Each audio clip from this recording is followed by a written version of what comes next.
I work as a patrol officer for a residential area bordering the large city of Los Angeles, California.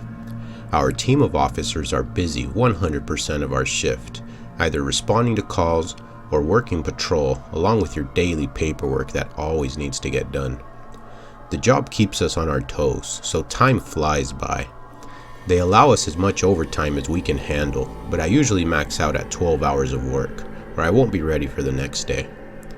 On occasion, I'll grab a beer with some coworkers once our shift ends, but as I age, I find it harder and harder to wake up energized for the amount of hours I need to stay awake per day. It was a normal day. I was on patrol in the older Crown Victoria vehicles that are on their last bit of life in our department.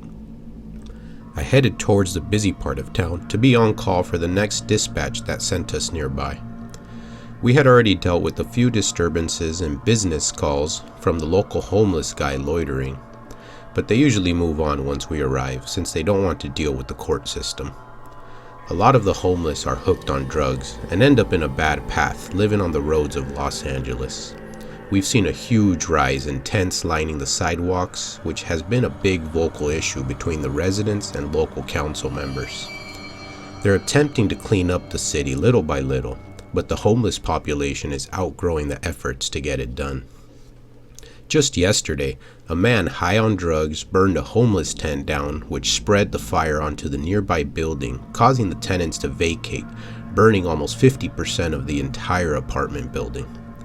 We responded to the call and apprehended the suspect, which is now looking at a long time behind bars for the damage he has caused. We have been told by our sergeants to patrol the residential area more since there has been many reports of speeding drivers in areas that kids play in the road. A lot of homeless have been heading into the residential areas and stealing out of homeowners' open garages and their front lawns. I was sitting one early evening in a residential area. I was parked under a tree in front of a new house that was being built, currently under construction. I was observing the road ahead, where we had many reports of speeding vehicles, to see if I could catch those disobeying the local speed limit of 25 miles per hour. I saw two young girls running down the sidewalk. One was older, maybe around 13 years old, with another younger child, around 4 years old, running by her side. The two girls ran to the passenger side of my vehicle and began pounding my window. As I lowered the window, I said, "What's going on?" The girl, in a mumbling voice, said, "My sisters need help." I unfastened my seatbelt as I got out of my vehicle to approach the two young girls standing on the sidewalk. I instantly called for backup as I walked across the front of my car as the older girl began to explain she needed help from her parents. She didn't speak like a normal 13-year-old girl. She spoke rather like a young 6-year-old child. She didn't pronounce her words properly and looked malnourished. I could see her wrist bones protruding as I instantly knew this was a bad situation. The young girl began explaining her brothers and sisters are locked up in their room with dog chains. They don't go to school, they don't get to shower, and they only eat one small meal a day. She said Mama and Papa don't let them out and keep us locked up all day and only release us one by one to use the toilet. I noticed the younger child had a bad slit on her shoulder, which looked infected already, as she wore a white pajama that was almost black from the dirt. I immediately called for an ambulance and radioed in my sergeant to explain the situation. In a matter of 10 minutes, the entire street was locked down and local Los Angeles FBI department was on scene. They had brought a hostage negotiator to speak with the parents and have them release the children. Several hours went by and the entire family had been taken out from their prison-like house. There were 4 boys and 6 girls in total, all of them malnourished and pale-skinned like they have never seen sunlight before. The parents are both in custody and probably won't see another day of freedom in their life again. All kids have been placed in a special recovery unit that will help them with their trauma and give them a better chance at being a functioning citizen in society.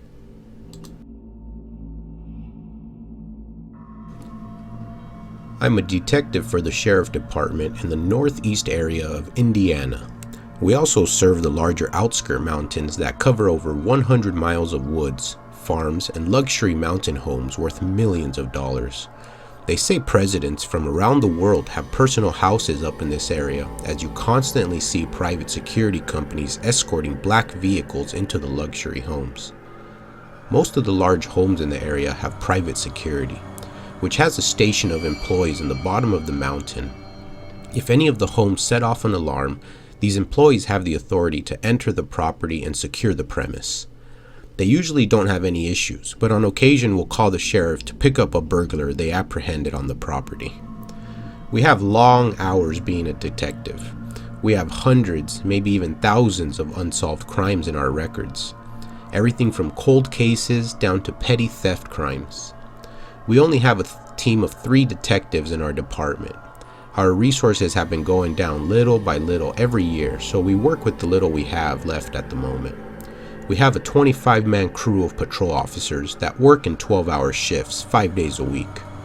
Our area isn't a crime-riddled area, so a lot of the work is patrolling the main highway, which is used by drug traffickers on a daily basis.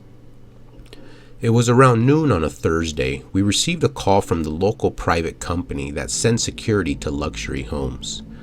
The dispatch officer stated they had found a man on one of the homes in the mountain area. He was found with a firearm and spy equipment and surrendered on site. They were requesting further backup from the local sheriff department immediately. I have a radio in my office when I overheard the call. This seemed suspicious as to why the man would have spying equipment, so I decided to hop in one of the responding patrol officers' car to inspect the scene. We headed northbound towards the luxury estates. As the gate was being held open by the private security company, we drove straight up the long driveway, arriving near the top where they had the man handcuffed. My officers transported the man into the back of their vehicle while they spoke with the private security about what happened.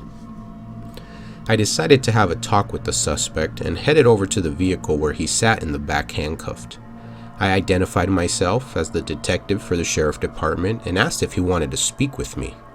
The man, eager to talk, said, "Yes, please. My girlfriend is somewhere on this property. I haven't heard from her in weeks, and today her phone pinged this area." I stood there surprised, wondering if this man was on drugs or if he was telling the truth. Since this was already an active crime scene, this gave me full authority to inspect the property. I headed down the back area of the woods and could see what looked like a blue shed or container far in the distance. I walked down the shrubs, which took about 2 minutes to arrive to the shed. I noticed it was a large cargo container and could hear a voice crying, asking for help. I stayed quiet as I continued to hear a crying girl who sounded hopeless. I shouted, "Sheriff Department, is anybody inside?" When I heard the girl scream, "Yes, help, please." I looked at the entrance to the container and noticed it had 2 large padlocks locked from the outside. I called for backup and explained the situation. The local FBI office heard what was happening and arrived immediately. Apparently, the girl had been taken hostage by her boss, who was a well-known real estate mogul in our area. She would clean his properties for cash, so there was no trail of her working for him. The girl is now in protective custody while she heals through the trauma of what she went through.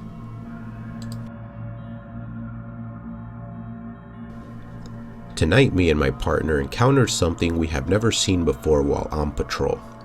We were called to a disturbance on the smaller end of town. The town in total is quite small. It only inhabits 10,000 people and covers 5 square miles of residential property.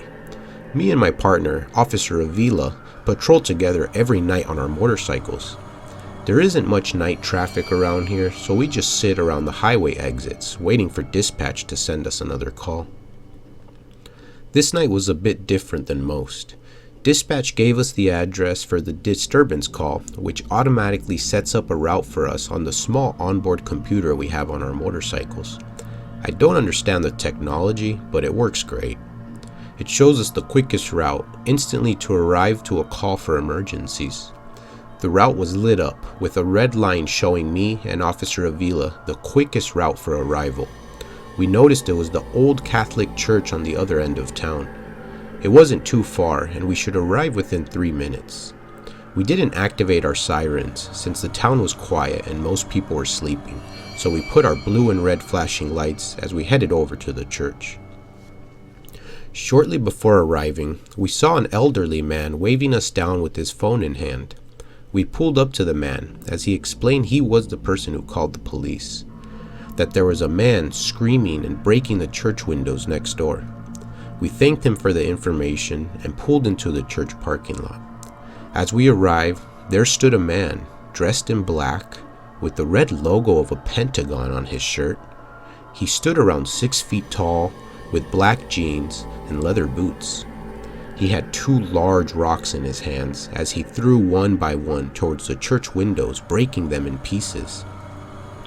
These were the older type church windows that had been preserved for decades, so they will not be able to easily replace them. We both drew our firearms and yelled at the man to put his arms in the air. He laughed at us with an evil, dark voice. I wasn't expecting him to have such a low vibrational voice from a 6-foot man. He began to slowly walk towards me and my partner as we shouted to put his hands up or we will shoot. He lunged at my partner's gun and a fight ensued. We didn't want to shoot him since we didn't know if he was armed. I holstered my gun and went to grab the man from the back as he scrambled on the floor with Officer Avila. The man was shouting, but I couldn't understand what he was saying. After a few moments, we managed to subdue him, each one of us sitting on his arms and body. I realized at this moment, this man was speaking in tongues. I couldn't understand what he was saying, but it was some sort of demonic language and voice coming out of this man. He had extra human strength as he continued to resist us while sitting on him. He must have been on drugs or possessed by some paranormal being. We made our reports and managed to take the man into custody. He's been charged with vandalizing a place of worship, which will put him in jail for at least 6 months. Through the reports, I found the man was a member of the local Gothic United group, which are currently under a larger investigation by the FBI.